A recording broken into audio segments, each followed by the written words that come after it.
Hi hello welcome to our channel Teju's పదాల పదనిసలు. ఈరోజు మనం చెప్పుకోబోయే కథ చెడీ నీ వాస్ మై పార్ట్ 27. ఇంకా లేట్ చేయకుండా స్టోరీలోకి వెళ్ళిపోదాం. లోచన పడుకున్నాక మేనేజర్కి ఫోన్ చేసి ఆఫీస్లో ఏం జరిగింది అని అడిగాడు అర్హన్. మీకు తెలియదా అని మనసులోనే అనుకుని బోర్డ్ మీటింగ్ గురించి, అలానే ఎక్స్పోర్ట్స్ అండ్ ఇంపోర్ట్స్ కంపెనీ నుండి మిగిలిన వాళ్ళు తప్పుకున్న విషయం చెప్పాడు మేనేజర్. కారణం అని అడిగాడు అర్హన్. మీ పెళ్ళి సార్, మీ పెళ్ళి స్వీటీ మేడంతో కాకుండా మరొకరితో జరిగిందని వాళ్ళకి తెలిసింది, అందుకే అని ఆగాడు మేనేజర్. దానికి వాళ్ళు తప్పుకోవడానికి రీజన్ ఏంటి? అర్హన్ సీరియస్గా అడిగాడు. మీ పెళ్ళి గురించి మీడియాలో తెలిస్తే మన ఎస్ఆర్ ఇండస్ట్రీస్ షేర్ వాల్యూ పడిపోతుంది. అది తాత్కాలికంగానే అయినా కొత్తగా మొదలుపెట్టిన కంపెనీ మీద మాత్రం ఎక్కువ ప్రభావం పడుతుందని, దానివల్ల అది సక్సెస్ అవుతుందో లేదో అని అందరికీ డౌట్ వచ్చింది. అందుకే వాళ్ళ ఒక్కదాని నుండి పక్కకి తప్పుకుంటాము అన్నారు. మేడం కూడా ఒప్పుకున్నారు. అలానే కంపెనీ రేపు మొదలవ్వాల్సింది, కానీ దాన్ని పోస్ట్పోన్ చేశారు. అసలైతే కంపెనీ ఓపెనింగ్ తర్వాత రోజు మీకు బహుమతిగా దాన్ని ఇవ్వాలని మేడం అనుకున్నారు. కానీ ఇప్పుడు వాళ్ళు పక్కకి తప్పుకోవడంతో మళ్ళీ పేపర్స్ రెడీ చేయించడానికి టైం పడుతుంది కాబట్టి పోస్ట్పోన్ చేశారు అని చెప్పాడు మేనేజర్.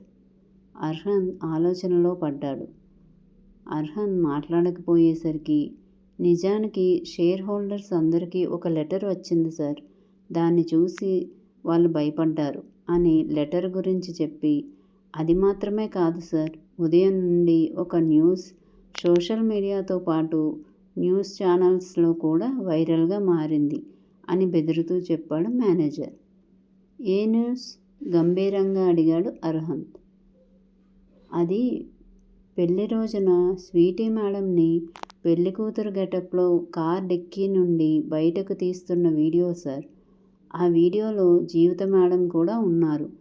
అసలు ఏం జరిగింది? స్వీటీ మేడం కార్ డిక్కీలోకి ఎలా వెళ్ళారు? జీవిత మేడం ఎందుకు ఏడుస్తున్నారు? అసలు పెళ్లి జరిగిన గంటలోపే స్వీటీ మేడం కార్లోకి ఎలా వచ్చింది? అసలు మీ పెళ్లి జరిగింది ఎవరితో అని న్యూస్ ఛానల్స్ అన్నీ హోరెత్తిస్తున్నాయి సార్ అన్నాడు మేనేజర్. ఇంకా వాళ్ళకి షేర్ హోల్డర్స్కి వెళ్ళిన లెటర్ గురించి తెలియలేదా? కూల్గా అడిగాడు అర్హన్. అది ఇంకా న్యూస్లో రావడం లేదు సార్. బహుశా వాళ్ళ లెటర్ బయట పెడితే మేడం వాళ్ళని ఉపేక్షించరని భయంతో ఆగిపోవచ్చు కదా సార్ అన్నాడు మేనేజర్. భయంతో ఆగిపోయారో భక్తితో ఆగిపోయారో తెలియదు, కానీ ఏం జరిగినా నాకు చెప్తూ ఉండండి అని ఫోన్ పెట్టేశాడు అర్హన్. ఆ వెంటనే మాధవ్కి ఫోన్ చేశాడు అర్హన్.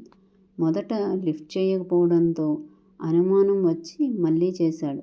ఈసారి లిఫ్ట్ చేయడంతో ఏం జరిగింది అని అడిగాడు గంభీరంగా. నేను పార్వతీపురం వచ్చినట్టు అమ్మమ్మకి తెలిసిపోయింది. నన్ను వెంటనే వెనక్కి రమ్మని ఆర్డర్, భయపడుతూ చెప్పాడు మాధవ్. ఆవిడంటే ఉన్న భయంతో నా మాటను లెక్క చేయకుండా వెనక్కి వచ్చేస్తున్నావా? కోపాన్ని కంట్రోల్ చేసుకుంటూ అడిగాడు అర్హన్. అసలు నేను ఊరి పొలిమేరలోకి కూడా అడుగు పెట్టలేకపోయాను. నేను వెళ్ళేసరికి అక్కడ నలుగురు ఉన్నారు తుమ్మముద్దుల్లా. వాళ్ళు నన్ను కారు కూడా దిగనివ్వకుండా లాక్ చేసి కారు వెనక్కి తిప్పమని బెదిరించారు. నేను రివర్స్ అయ్యేసరికి అమ్మమ్మ ఫోన్ చేసింది, వెంటనే వెనక్కి రాకపోతే ఊరుకోను అని. తర్వాత తాతయ్య కూడా ఫోన్ చేశారు. నా మీద ఏమాత్రం విలువ ఉన్నా వెంటనే వెనక్కి వచ్చేయమని చెప్పారు. నీకు తెలుసు కదా తాతయ్య అంటే నాకు ఎంత ఇష్టమో మెల్లగా అన్నాడు మాధవ్. ఓకే, తాతయ్య ముందు తల వంచావు, గుడ్ అని కట్ చేసేశాడు ఫోన్ అర్హన్. మాధవ్ బాధపడుతూ కార్ డ్రైవ్ చేస్తుంటే అతనికి తాతయ్య ఫోన్ చేశారు. మీరు చెప్పినట్టే వెనక్కి వచ్చేస్తున్నాను తాతయ్య, ఫోన్ లిఫ్ట్ చేయగానే చెప్పాడు మాధవ్. నా మీద కోపం వద్దురా, కొన్ని నువ్వు తెలుసుకోవడం కన్నా నేరుగా అర్హన్ బాబు తెలుసుకోవడమే మంచిది.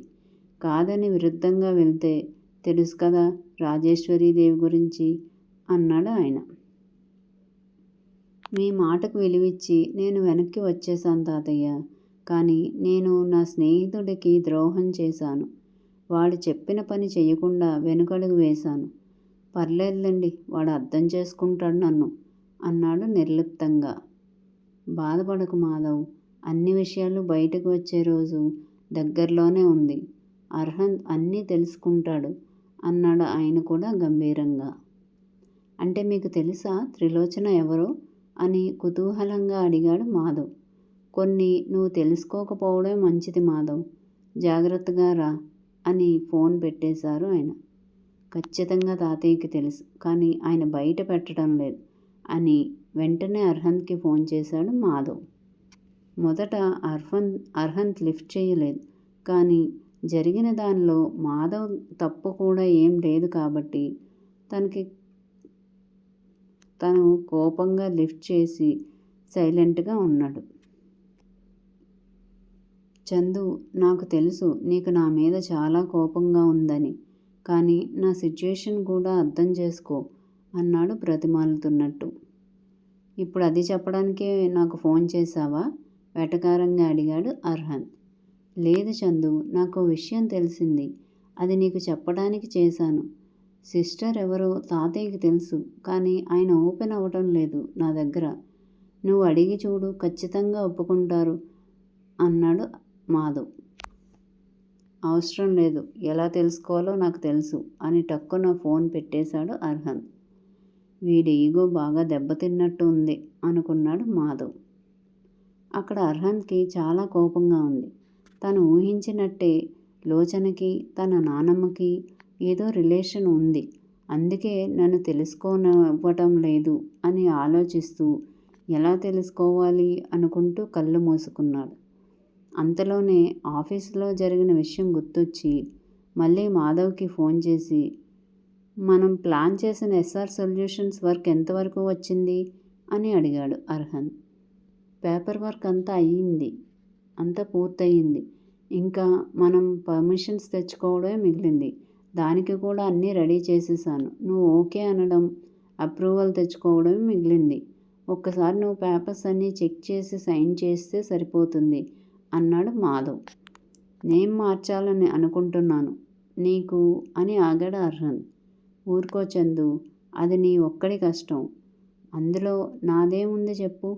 ఫ్రెండ్ అని షేర్ ఇచ్చావు అంతే కదా అన్నాడు మాధవ్. నో, నువ్వు చెప్పు. ఎస్ఆర్ తీసేయాలని అనుకుంటున్నా, ఏఎల్ పెట్టాలనుకుంటున్నా అన్నాడు అర్హంత్.